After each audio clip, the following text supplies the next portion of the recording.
Hallelujah, praise Jesus. यीशु कल, आज और कल युगानुयुग एक से हैं, परंतु जो उनके पीछे हो लेते हैं उन्हें वो चाहते हैं कि वो निरंतर नए बनने के प्रोसेस में बढ़ते जाएं। वो ये कहते हैं कि देख, मैं सब कुछ नया कर देता हूँ।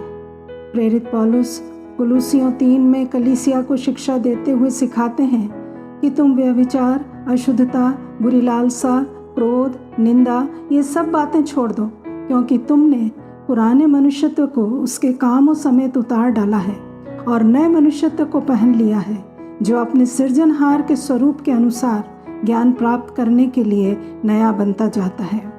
परंतु आज भी मसीह विश्वासी उस नएपन को ग्रहण करने के लिए अपने को तैयार नहीं कर पा रहे हैं, जो नयापन यीशु उनके जीवन में लाना चाहते हैं। इस संबंध में यीशु मसीह ने एक दृष्टांत कहा, कोई नया दाखरस पुरानी मशकों में नहीं भरता, नहीं तो नया दाखरस मशकों को फाड़ कर बह जाएगा और मशकें भी नष्ट हो जाएंगी, परंतु नया दाखरस नई मशकों में भरना चाहिए।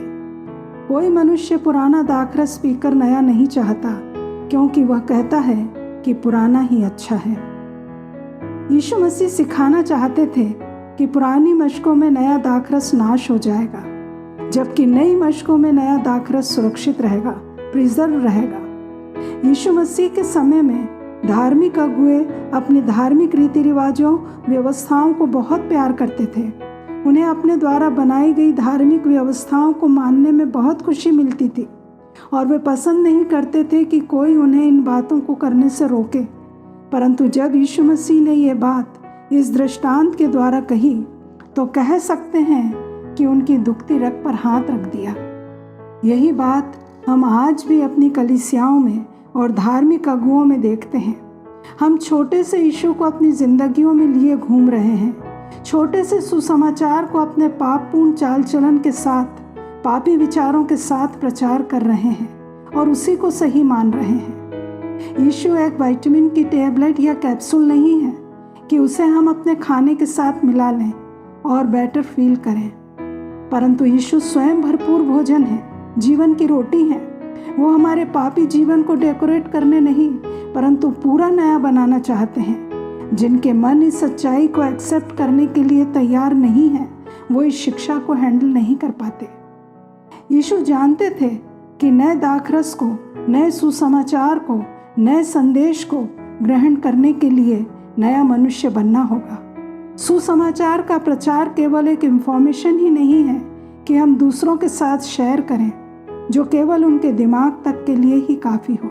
जैसा 1 कुरिन्थियों 2 अध्याय 4 और 5वें वचन में लिखा है, और मेरे वचन और प्रचार में ज्ञान के लुभाने वाली बातें नहीं, परंतु आत्मा और सामर्थ का प्रमाण था, इसलिए कि तुम्हारा विश्वास मनुष्यों के ज्ञान पर नहीं, परंतु परमेश्वर की सामर्थ पर निर्भर हो।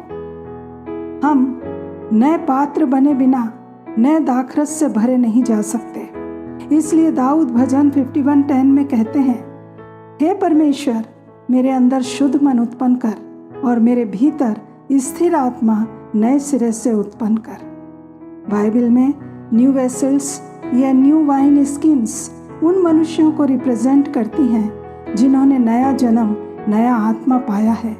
इसलिए उन्हें अब पूरा नया होना है।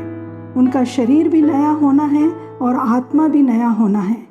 रोमियो 12:1-2 में जैसा लिखा है, इसलिए हे भाइयों, मैं तुमसे परमेश्वर की दया स्मरण दिलाकर विनती करता हूँ कि संसार के सदृश ना बनो, परंतु तुम्हारे मन के नए हो जाने से तुम्हारा चाल चलन भी बदलता जाए। नया दाखरस पुरानी मशकों में नहीं भरते।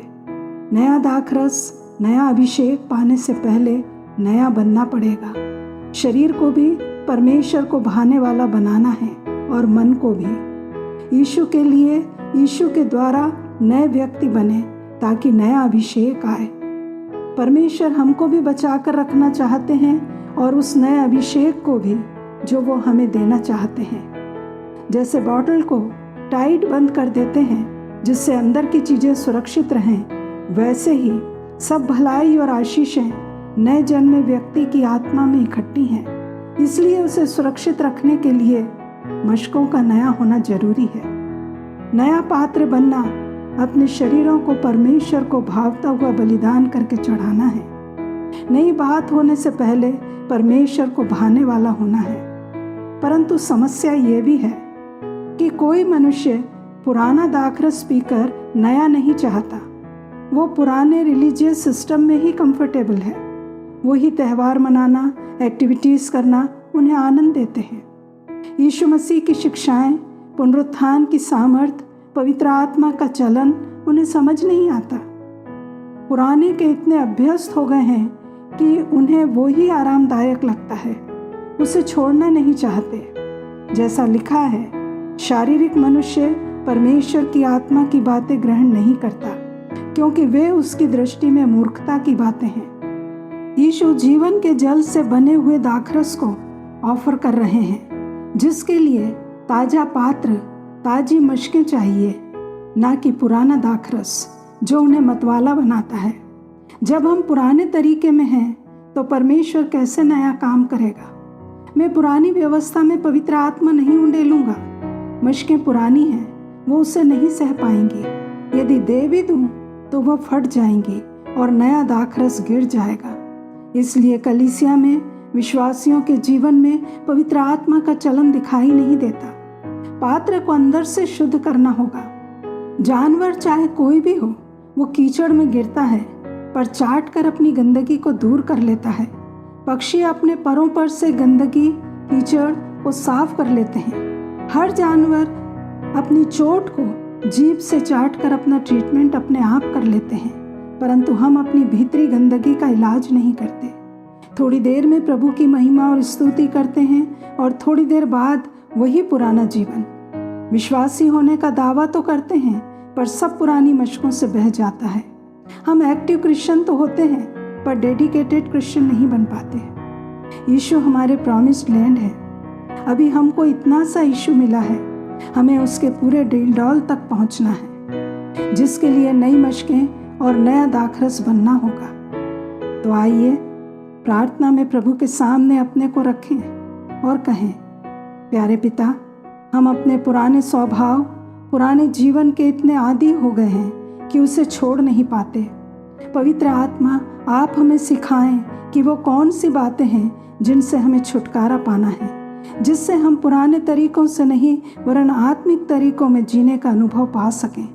हमें अनुग्रह दें कि अपनी सोच और क्रियाकलापों को बदलें, उन्हीं तरीकों पर ना चलें जिन पर चलते आए हैं। पवित्र आत्मा, हम आपके सिखाए चलना सीख जाएं। प्रभु, आप जो हमारे साथ नया करना चाहते हैं, हमें उसे एक्सेप्ट करने का अनुग्रह दें, क्योंकि आपकी करुणा प्रति भोर को नई हो जाती है। आप इस पीढ़ी में जो नया करना चाहते हैं, उसका हम भी एक हिस्सा बन जाएं, क्योंकि आपके पास हमारे लिए एक उत्तम भविष्य है। हमें वो पात्र, वो मशक बना दीजिए जो पवित्र आत्मा से भरी हो।